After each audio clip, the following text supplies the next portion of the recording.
بالله من الشيطان الرجيم بسم الله الرحمن الرحيم الحمد لله رب العالمين وأفضل الصلاة وأتم التسليم الحمد لله رب العالمين والصلاة والسلام على نبينا محمد وعلى آله وأصحابه أجمعين اللهم رب اشرح لي صدري ويسر لي أمري واحلل عقدة من لساني يفقهوا قولي رب زدني علما رب يسر ولا تعسر وتمم بالخير ثم أما بعد الحمد لله السلام عليكم ورحمة الله وبركاته. Alhamdulillah. Respected brothers and sisters, welcome to another one of our lessons of Islamic Studies. Today we are on lesson number 40, inshallah.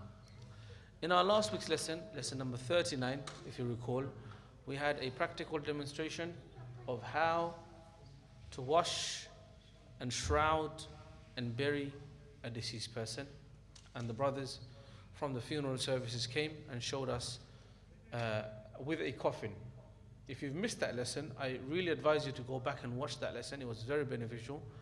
And remember to have your audio and your video turned on so you can watch on your computer or your TV, inshallah, because you will see how to, if the need should arise, how should you attend to someone who is nearing their death?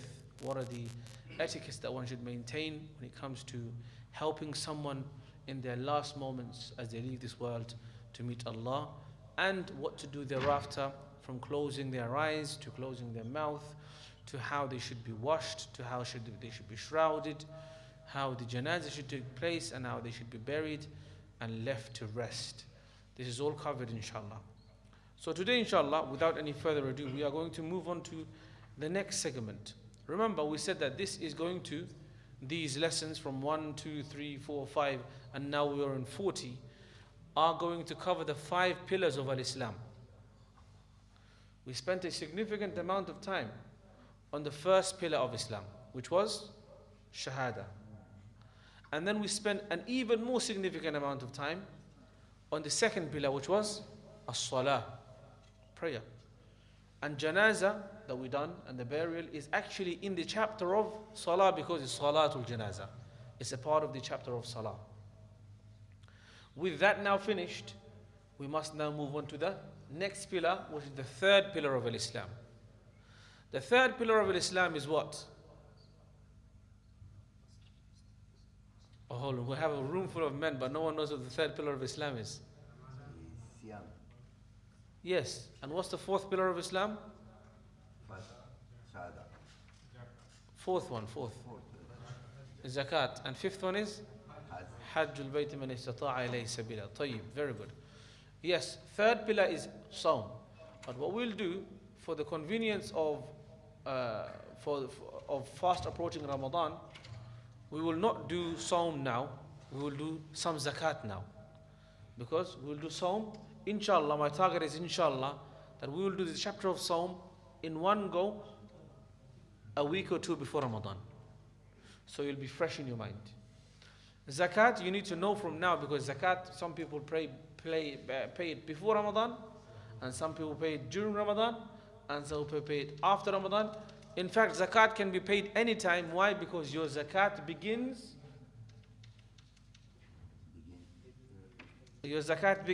when you become owner of Nisab. When you become owner of the amount, the quantum, the amount with which you become zakatable. In the UK, for you to be taxable, what's the amount for you to be taxable in the UK? Let's see if you know. No, tax, not zakat. Tax, UK tax. 22. So if you earn 22k, you must pay zakat. What if it's less than 22k? Less than 22,000, no zakat. No tax. Is it true? Huh? Yeah, personal tax. 12k. So below 12k, you don't get taxed. Above 12k, you do get taxed. Okay. So in the UK, for you to be taxable, you have to earn £12,500. In Islam, for you to be taxable by zakat, you have to own £250, according to the nisab, which is the lower nisab, the lower quantum. In zakat, we go for the lower benchmark. Why do we do that? So that more people pay zakat. Does that make sense? Ulama prefer to go for the lower benchmark when it comes to counting zakatable amount, because that makes more people pay zakat, inshallah. So now zakat should be paid. Should be paid at the end of your zakat year. It should be paid at the end of your zakat year. When does your zakat year finish? The same time it started. When did it start? The day you became owner of nisab. Is that only in Ramadan? No, it could be in Shawwal. It could be in Sha'ban. It could be in Dhul Hijjah. Does that make sense? Is there any certainty that you will become owner of nisab only in Ramadan? No. So that means zakat can be paid anytime and must be paid whenever it is due. Whenever the 12 Hijri months finish. Suppose now someone started from Sha'ban. Someone one day, mashallah, tabarakallah, someone came and said, mashallah, hafizab, Ustad Wahiul Islam, you're a good man, you're doing a lot of service for the community, encouraging people to revise the Quran. I'm going to give you a nice gift. Here you go, 250 pounds. All of a sudden, from becoming zero, he becomes a hero. From being zero, he now has 250. Wow, Allah. That's a lot of money. Okay, 250 pounds. It could be 300 pounds as well, some difference, but 250 is usually a safe amount. In fact, if you do a quick Google search on zakat, in fact, let me just do that quickly to tell you exact amount that you need to own as a Muslim for you to become zakatable in today's financial situation. So, nisab of zakat, silver. Don't worry about the word silver, because people say silver, what do you mean silver? No, don't worry about the word silver for now, because you're going to get confused. Because then you might be thinking, but I don't have any silver. Or do I have to give? No. Zakat, nisab of zakat, silver. Okay. Now, if we go today to Islamic Relief, mashallah, tabarakallah. 1 second. Reject all. Cookies. Okay. So today's, in fact, I said a lower amount. Today's nisab, for you to become zakatable, is not 250, it's actually about 350. In fact, 368. So 350 to be precise. Okay, now 350. So now let's go back to the example. Wahiul Islam, mashallah, one day is going to school. This is Wahiul Islam, this is Hafiz Sab here. He's a young man, he doesn't have any money. Or maybe he does, we don't know about it. He doesn't have any money. One day he's going to school or something, or college, and someone says, mashallah, Hafiz Sab, you led some nice salah for us in Tarawih. Here you go, 350 pounds for you. Is Wahiul Islam a Muslim? Come on guys, yes, Wahiul Islam is a Muslim. Is Wahiul Islam baligh? Yes, he's adult according to Islam. You know, in his puberty. So now, Wahiul Islam is Muslim and baligh, and he also owns nisab, quantum, a minimum amount, a zakatable amount. When did this happen? It happened today. For example, today when he was coming on the 3rd of January, which happened to be, let's find out. So what's the today's Hijri date according to our calendar there on the top? Wednesday. And 3 January. 22 of Jumada Al-Akhirah. Okay? So 22 of Jumada Al-Akhir, Ustad Hafiz Wahiul Islam became owner of 350 pounds. Quantum nisab. Now tell me, sir, when will you, Ya Wahiul, pay your zakat? On what date? 21st. What will you do when you want to pay zakat? Come to the front and tell me, come. Let's take a live example, it's better. Come next to me here. Explain to me. So, what happened today? You were going outside. You never had no money. Come to this side because the mic is here. You never had no money. Someone came and said to you, Ya Wahiul, oh, I want to give you a gift. Oh, what gift, sir? I want to give you 350 pounds as a gift. Say 400 pounds even. You take that money, you own it, it's yours, because he made you owner by giving it to you as a gift. You now own 350 pounds. You don't have any debts or anything, so you basically, this is your finish. It's in your pocket, it's hot. It's nice and ready, feeling warm in your pocket. And you're touching every few minutes, Alhamdulillah, I feel very good. Now tell me, when will you pay your zakat? The 21st of Jumad al-Akhir, 21st of Jamad al-Akhir, which year? 1446. 1446, tamam. Because we're in 1445 now. So 1446 next year. Now, what you Yes. In Arabic, 1445 this year, Hijri. Next year is 1446. 21st of Jamada al-Akhir. Okay, when Jamada al-Akhir, 1446 comes, when you're a year older and a year wiser, a year closer to marriage, what will you do to organize your zakat? Tell me, how will you do it? So you calculate, so you have what you have, you calculate your debts. And your, No, let's focus. What do you mean you have what you have? What do you mean by that? So I have £350. It's still 350, you didn't do nothing with it. Okay, say it's increased. It's increased, mashallah. Someone else gave you another day another £50. You know, someone else gave you another £20. And you saved it all. And now what has it become now? Let's say it's become £800. Allah. Is that how much you have today? £800, okay. 21st of Jamad al-Akhir 1446. Don't do English year. Why can't you do English year? Because if you do English year, you're going to be paying your zakat 11 days late every year. And that's not acceptable. You have to pay on time. If you pay late, then you could be sinful. Or you would be sinful. Tayyib. Now, sir. Okay, you got £800 the 21st of Jamad al-Akhir in 1446. Next what? Calculate 2.5%. Huh?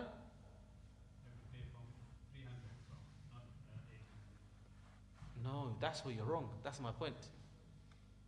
This is the mistake. You said the lower level, isn't it? This is the mistake. The whole year was- This is when you start.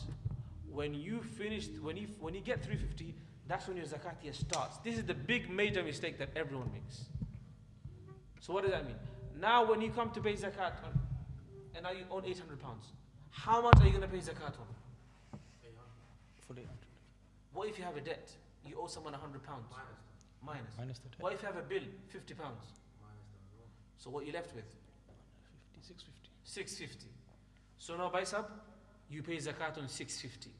It doesn't matter how much the money goes up. Say for example in Jamada al-Akhir, now on 21st, it was 650. But in the middle, mashallah, Ramadan, he got paid.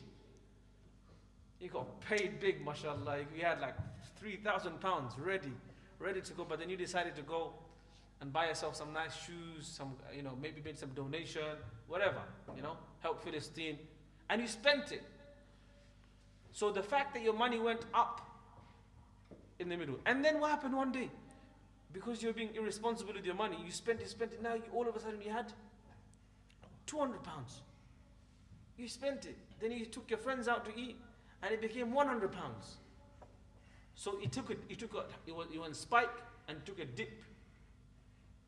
But the main thing that happened is at the beginning of the year, you had how much? 350. And at the end of the year, you're still above 350. That's the main point. The main point is your zakat year will start when you own 350, and your zakat year will end when that date comes again. Okay? And now the amount that you pay zakat on is the amount that you own on that day, the end of the year. What happened in the middle? It doesn't matter. Enjoy, spend, up, down, no problem. You're not going to pay zakat on £2,500 that you got of your tarawih, because you never kept it until the end of the year. You spent it. This is the biggest problem in zakat that most people make mistake on, and most people are actually mistaken. Do you know why? It's a common mistake. Why? Because people think, hold on, I had 350 at the beginning, so that means I have to pay 350 zakat now because that's how much I held. But hold on. If you were to do it like this, do you know what's going to happen? You have to give zakat every day of the year. Because on the 22nd of Jamada al-Akhir, you had 350. On the 23rd of Jamada al-Akhir, you had 370. So you have to pay. Does that make sense? If it's not every pound, it has to be in your pocket for 1 year. The way zakat works is that you become zakatable by reaching the amount, and when that year finishes, you pay zakat once a year only. Not every day. Not twice, not 3 times. Only once a year, and you pay based on the amount that you own on the last date. last date of your Hijri year. Does that make sense, sir? Abid Bhai, does that make sense? Bicep, does that make sense? Yeah, does it mean when it's going up, I have to follow up one? And when it's going down, I have to follow the down one? No. Forget everything else. Just focus on what I've said here, which is when you own 350 pounds, or say the nisab could be 350, could be 360, depending, and it goes up and down a little bit. But generally say 350. Okay? For it to be a fit. Last day I have 100, then I have to give 100. No, not 100, because you went below 350. As long as you are above 350, you give zakat. If you go below 350, you're not zakatable anymore. Basically, on the following year, if you're not owner of, Yes, on the last day of the year, if you're no longer owner of 350, then you're not zakatable. Yes. So what some people do, they think they're clever, is what they do is before the end of the year, they start like they start spending their money. It's all knowing, isn't it? Allah is all knowing, exactly. It's like the same people that go in Ramadan, they start traveling, they start going on holiday. Some rich people, may Allah guide them, they start traveling in Ramadan, they're thinking, I'm traveling, so I'm not going to have to fast. And then I'll fast in the winter. A'udhu billah. Allah knows everything. Allah knows everything. So you shouldn't do that. You can't cheat Allah's system. This, What if the monthly? If someone gave monthly, like this month, can I give like? you can't give zakat monthly. What you can do is, you can't do this, but say for example, you gave the zakat over to someone else. Maybe you gave it to Islamic Relief or any other charity. Then they decided that we need to spend zakat in different places. This month we're going to focus on Palestine. Next month we're going to focus on Syria. Next month we're going to follow on Afghanistan. So when you've delegated the task, khalas, your job is done. The main thing is the zakat has to come out of your pocket, and it has to reach the pocket of the recipient or the person who is representing the recipient. So the person who is representing the recipient is who? Is the charity organizations, or someone like, certain masjids, they might be saying we're raising money for Bangladesh or something like that. So they are representing. Does that make sense, brothers and sisters? So this is I can't stress this enough. So that means if someone asks you, what's the first thing I need to know about paying my zakat? The first thing you need to know about paying your zakat is, when did you become owner, the date. That's the most important. Not what color the money was, what currency it was. You need to remember the date you became owner of nisab. That's the most important thing. After that, everything else is easy, because in the following year. If you don't know what the date is, then you don't know when to start the zakat year from. And that's why this topic is important, that we teach it to teenagers as well. Because a lot of teenagers, they don't know, but they are zakatable. A lot of men, grown men, they only pay zakat on their wife's shuna, and they don't pay zakat on the thousands of pounds that they own. Correct? Am I saying right or wrong? We're thinking one day gold and silver. No. This is a big mistake, because zakat is on gold, silver, cash. Everything. Cash, yes. Trade goods. Someone has got a side business, or they're buying and selling phone cases. That's also zakatable at wholesale price. What about the non-properties? If they own properties, then there's no zakat on it, unless the property itself is a commodity. Huh? No, buy to let is something. No, they're letting a house and they've got property. No, if say for example someone flips houses, if the house itself becomes the commodity, does that make sense? If you buy a house and you put it on ijara, you put it on rent, then the rent will be zakatable. But if someone buys 20 houses, I'm going to buy 20 houses, I'm going to develop them, I'm going to say, that house is now on rotation. That becomes like the phone case. For me, phone case is 250. For a big billionaire, a house is like a phone case, because it's rotating them like that. Does that make sense? Yeah. The trade good, the commodity of the trade, that's what's zakatable. Not the infrastructure. So, for example, someone is selling, argument's sake, someone's selling gold, or someone's selling, vegetables. Someone's selling fruits. Someone's selling perfumes. Whatever, right? The shelves, the frames, the shops, the setup, none of that is zakatable. Only the commodity that's on rotation. So the PFC man doesn't pay zakat on his tables, nor on his donor rotator. He pays zakat on the stock that he holds at the end of the year. So today, yeah, but it's an asset, it's a fixed asset. He's not selling the asset. He's an owner of the asset. Yeah, but he doesn't. You don't give zakat on everything though. You don't give zakat on everything you own. You give zakat on cash, gold, silver, and trade goods, goods that you're actually trading.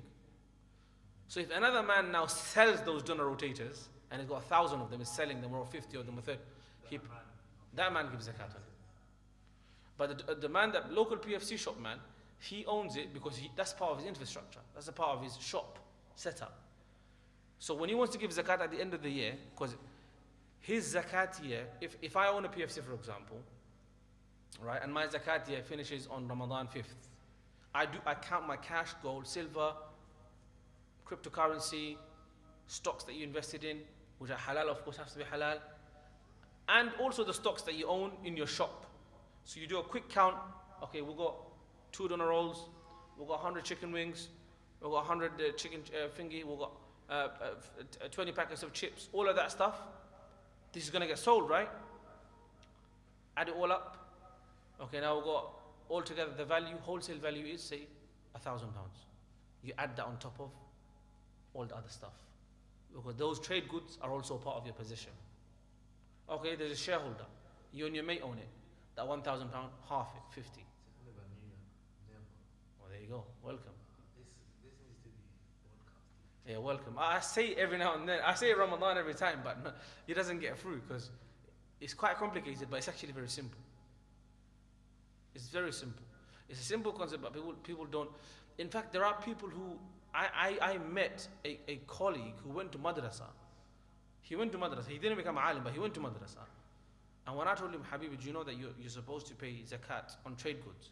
He literally couldn't believe it. He actually belied me. He said, show me proof. I said, open any book of fiqh, Islamic law, open hidayah, open qudur, anything, and he will tell you that commodities that you buy and sell, that's on rotation, that's a trade good, you have to pay zakat on that. And it's different for different people.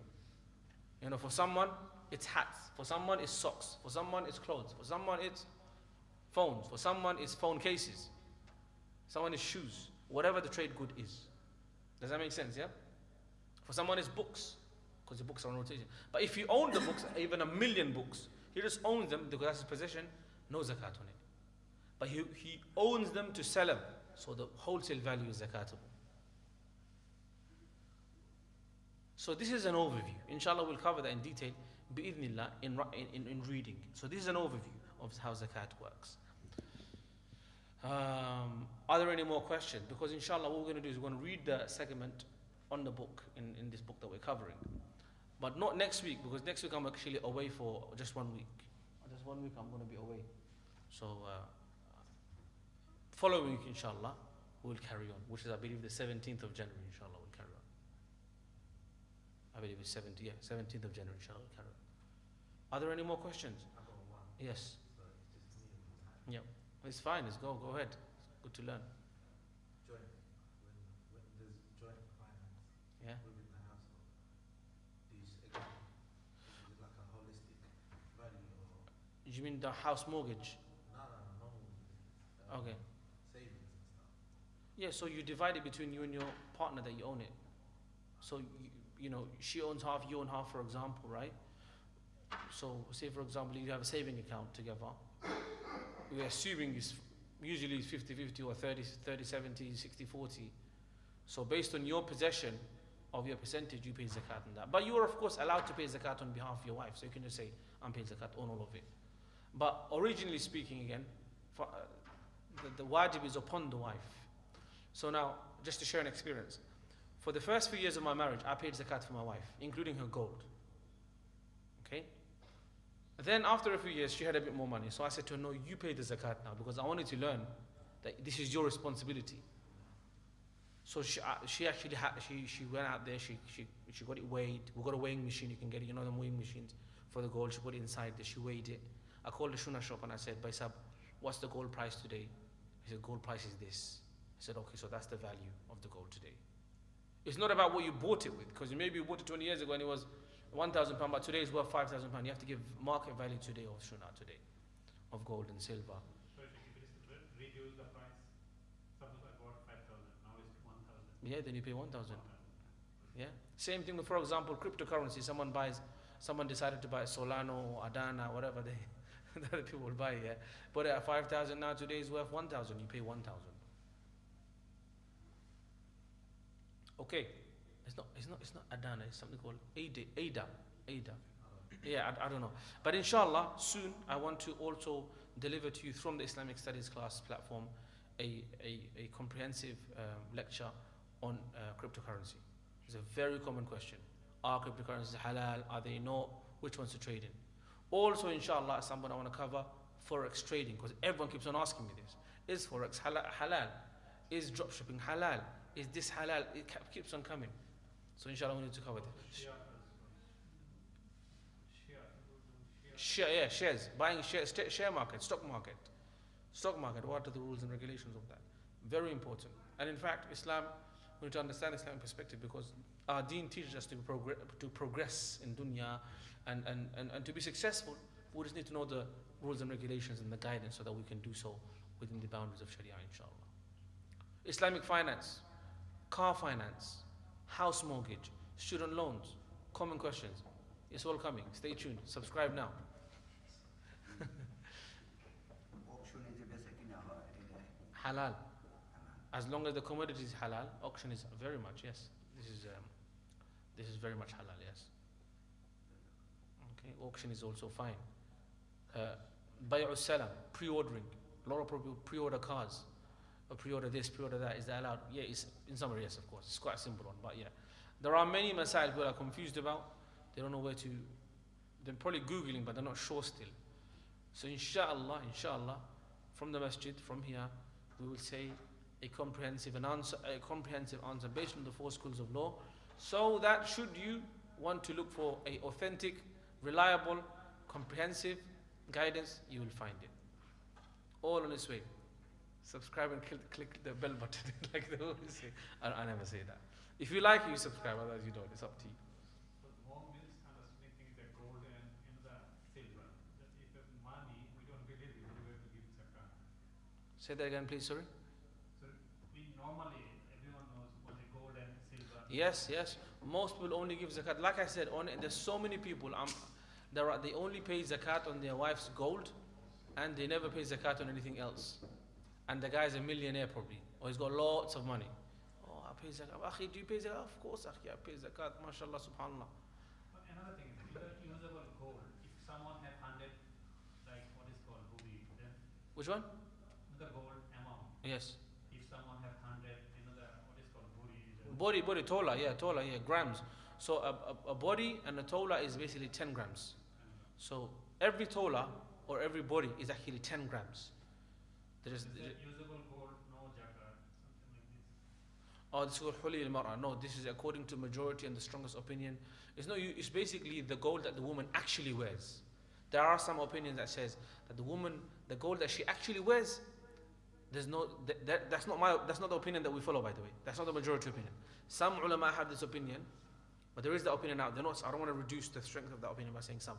In fact, there is a reliable opinion to say that the gold that she actually wears, Like every day. yeah, like regularly, not the one that she leaves under the bed and she lives in her mum's house when she's going to Bangladesh or to Turkey. I'm not going to keep my shunna for me, please, because you might get robbed.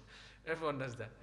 No, the one that she actually wears regularly, that becomes a part of her clothing. So, but that's not the opinion that we are going to I follow, or the Hanafi school of law follows. So we don't follow that. We don't follow that. Why? Because I will explain why, inshallah. So the meaning of the watch is Yeah. If it's gold. you wear it every day, but you still pay for it. The gold ones, yes. Watch. Yeah, if it's gold, if the woman has a gold watch, then mashallah, the husband is very lucky. Yeah, inshallah. There's a lot to talk about when it comes to Islamic studies, and that is one of the reasons why we kept the title broad, Islamic studies, because different things will come at different times, and we want to, inshallah, tackle them as we come. Inshallah. Okay? Inshallah, tomorrow is hadith class, so remember to tune in for that. Subhanakallahumma ashhadu an la ilaha illa anta astaghfiruka wa atubu ilaik. Assalamu alaikum wa rahmatullahi wa barakatuh.